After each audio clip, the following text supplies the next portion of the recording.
హల్లెలూయా. మన ప్రభు అయిన యేసుక్రీస్తు నామములో మీ అందరికీ నా వందనాలు తెలియజేస్తా ఉన్నాను. ప్రతిదినము ప్రభువుతో అన్న ఈ కార్యక్రమానికి మిమ్మల్ని అందరినీ కూడా ప్రేమపూర్వకంగా ఆహ్వానిస్తూ చిన్న ప్రార్థన చేసుకుని మనం ప్రారంభించుకుందాం.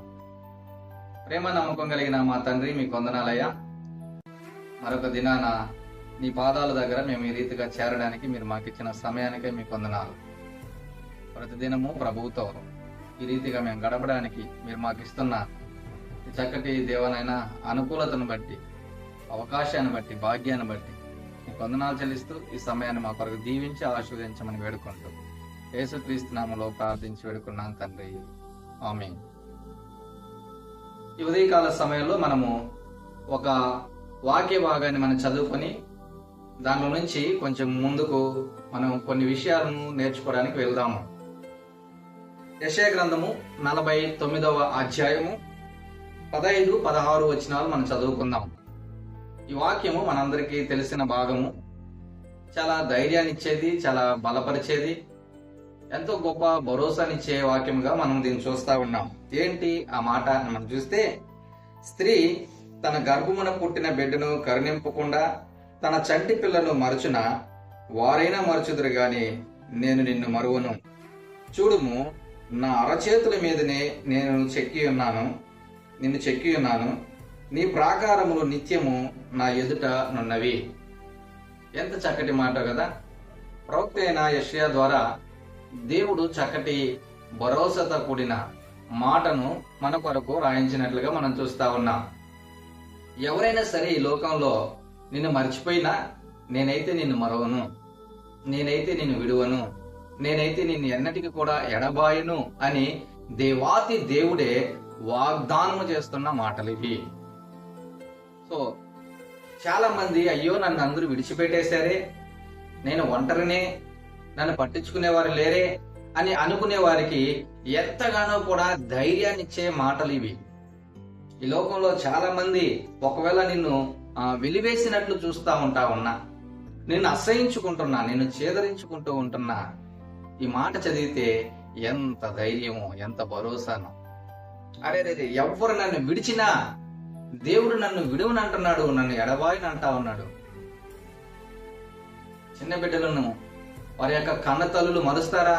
బిడ్డలంటే ఎంతో ఆప్యాయత, ఎంతో ప్రేమ కదా. అక్కడ రాయబడుతున్న మాట, స్త్రీ తన గర్భమున పుట్టిన బిడ్డను కరుణింపకుండా తన చంటి పిల్లను మరచునా? క్వశ్చన్ మార్క్ అక్కడ. అంటే మరవదు కదా. ఒకవేళ వారైనా మరుస్తారేమో గాని నేను నిన్ను మరవను. దేవుడు ఎప్పుడు కూడా మనల్ని జ్ఞాపకం ఉంచుకునే దేవుడు, మన పట్ల తన కనుదృష్టిని ఉంచి నడిపిస్తున్న దేవుడుగా ఉంటా ఉన్నాడు. అయితే మనమే కొన్నిసార్లు అనుకుంటా ఉంటాం, ఏమని? ఎవరు నాతో లేరు, ఎవరు నన్ను చేరదీసే వాళ్ళు లేరు, ఎవరు నన్ను పట్టించుకునే వాళ్ళు లేరు, నేను ఒక అనాథను, నేను ఒక దిక్కులేని వాడును అని చెప్పి మనమే చాలాసార్లు మనం అనుకుంటా ఉంటాం. బైబిల్ గ్రంథంలో ఒక స్త్రీ ఉంది, ఆమె పేరు నయోమి. మనందరికీ తెలుసు. ఆమె ఎంత భయంకరమైన పరిస్థితిని ఎదుర్కొన్నదో కదా. తన యొక్క భర్తను కోల్పోయింది, 2 బిడ్డలను కోల్పోయింది, ఎంతో మనోవేదనకు గురైంది.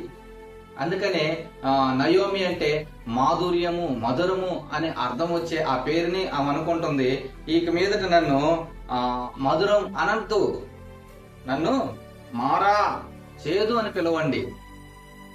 ఎంత హృదయంలో బాధ, వేదన, కృంగుబాటు ఉంటే అలాంటి నిర్ణయం తీసుకుంటారు? నన్ను మధురం అనద్దు, నన్ను చేదుగా, మారాగా నన్ను పిలవండి. అలాంటి భయంకరమైన సిచ్యువేషన్ లో ఆమె ఉంటా ఉంటే దేవుని యొక్క నడిపింపు, దేవుని యొక్క ఉద్దేశము, దేవుని యొక్క చిత్తము తన జీవితం పట్ల ఏమై ఉన్నదో చాలా తక్కువ రోజుల్లోనే ఆమె చూడగలిగింది. తనను ప్రేమించే కోడలుగా రూతు అక్కడ నిలబడడం ఆమె కోసం. అంటే అయ్యో ఇంక అందరూ నన్ను విడిచిపెట్టిపోయారు, నా భర్త నాతో లేడు, నా బిడ్డలు నాతో లేరు, ఇంక నన్ను ఎవరు చూసుకుంటారు, నాకెవరు దిక్కు, నేను దిక్కులేని దాన్ని అయిపోయానే అని అనుకుంటున్న పరిస్థితుల్లో తనని ఎంతగానో ప్రేమించే తన కోడలుగా రూతు తన చెంత చేరడం, ఆమెతో పాటే మోయాబు దేశం నుంచి బెత్లెహేము దేశానికి రావడము, ఆమె చెప్పినట్లుగానే బోయాజుకు దగ్గరయ్యి ఆయనను వివాహం చేసుకోవడము. చూడండి ఎంత చక్కగా జరుగుతా వస్తా ఉందో కదా. నయోమి యొక్క జీవితంలో దేవుడు మేలు చేస్తున్నట్లుగా మనం చూస్తా ఉన్నాం. నాకు ఎవ్వరూ లేరు అనుకుంటున్న ఆ నయోమికి దేవుడు అన్నిటినీ ఏర్పాటు చేస్తున్నట్లుగా కూడా మనం చూస్తా ఉన్నాం. తనను ప్రేమించే వారు, తర్వాత తన వంశంగా పిలువబడుతున్న మనవుళ్ళు ఎంతో చక్కగా దేవుడు ఆమెను ఆశీర్వదిస్తున్నట్లుగా మనం చూస్తా ఉన్నాం. యేసు ప్రభు యొక్క వంశావళిలో రూతు పేరు చేర్చబడేంత వరకు కూడా చక్కటి ఆధిక్యతను నయోమి పొందుకుంటూ వస్తా ఉంది. కాబట్టి కనబడే కష్టాలు, అలాగే చేదు సంఘటనలు మనకు కొంత వెగటను కలిగించొచ్చేమో గాని దాని వెనక దేవుని యొక్క గొప్ప ఉద్దేశము, గొప్ప ప్రణాళిక అది మనం చూస్తా ఉన్నాం. ఉన్నతమైనదిగా. అందుకే మనం అనుకుంటాం, మారా అనుభవమును మధురముగా నువ్వు మార్చావు ప్రభు అని మనం పాటలు పాడతాం కదా. కష్టాల కడలిలో ఆమె కూరికిపోయి ఉంటున్న పరిస్థితి నుంచి ఎంతో సంతోషకరమైన పరిస్థితిలోకి దేవుడు తీసుకొచ్చినట్లుగా మనం చూస్తా ఉన్నాం. అవన్నీ మనకు ఎప్పుడు అర్థమవుతాయి అంటే, జరుగుతూ ఉంటున్న దినాలను బట్టి, దేవునితో మనం ఉంటున్న విధానాలను బట్టి దేవుడు అన్నిటిని కూడా మనకు చక్కగా మనకు సమకూర్చి జరిగించి, దేవుని యొక్క ఉన్నతమైన ఉద్దేశాలు మన పట్ల ఏమై ఉన్నాయో వాటిని చాలా తేట తెల్లంగా చూపించేవాడుగా ఉన్నాడు. అందుకనే అంటా ఉన్నాడు, నేను నిన్ను మరువను, నేను నిన్ను ఎడబాయను, నేను ఎప్పటికీ కూడా నీకు దూరంగా వెళ్ళను. నువ్వు నా వాడవు, నువ్వు నా దానవు, నువ్వు నా సొత్తు. స్త్రీ తన గర్భమున పుట్టిన బిడ్డను కరుణింపకుండా తన చంటి పిల్లను మరస్తదా? వారైనా మరస్తారేమో కానీ నేను నిన్ను మరవను. ఉదయకాల సమయంలో ఈ మాటలు వింటూ ఉన్న ఓ సహోదరుడా, సహోదరి, నయోమిలాగా అనుకుంటున్నావా నువ్వు కూడా?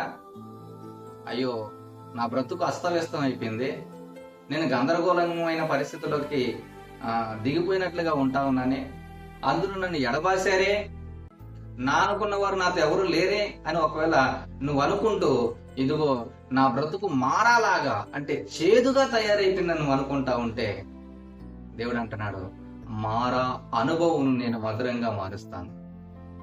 ఎవరు నిన్ను విడిచినా, ఎవరు నిన్ను ఎడబాసినా నేను నిన్ను మరువను. చూడు, నా అరచేతులలో నిన్ను చెక్కుకొని ఉన్నాను. ఇంతకన్నా గొప్ప భరోసా నీకు కావాలనా? ఇంతకన్నా గొప్ప వాగ్దానం నీకు కావాలనా? ఉదయకాల సమయంలో నువ్వు ఉంటున్న పరిస్థితి ఏంటో దేవుడితో చెప్పు. ప్రభువా, నేను ఇలాంటి పరిస్థితుల్లో ఉంటావన్నా. నయోమి జీవితంలో నువ్వు ఎలాగైతే గొప్ప కార్యాన్ని చేసావో, ప్రభువా నా జీవితంలో కూడా గొప్ప కార్యం చేయ, నా చేయబట్టి నన్ను నడిపించు ప్రభు అని చిన్న ప్రార్థన చేయి. దేవుడు సహాయం చేస్తాడు, నీకు తోడుగా ఉంటాడు. నీ మారాలాంటి అనుభవాన్ని మధురంగా మారుస్తాడు.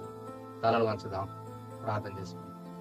పరిశుద్ధుడైన తండ్రి, ప్రేమ కలిగిన మా దేవ, ఎంతమంది అయితే నాయన చేదైన అనుభవాలు గుండా వెళ్తూ ఉన్నారు, వారి యొక్క బ్రతుకులను మధురంగా నువ్వు మార్చు ప్రభు.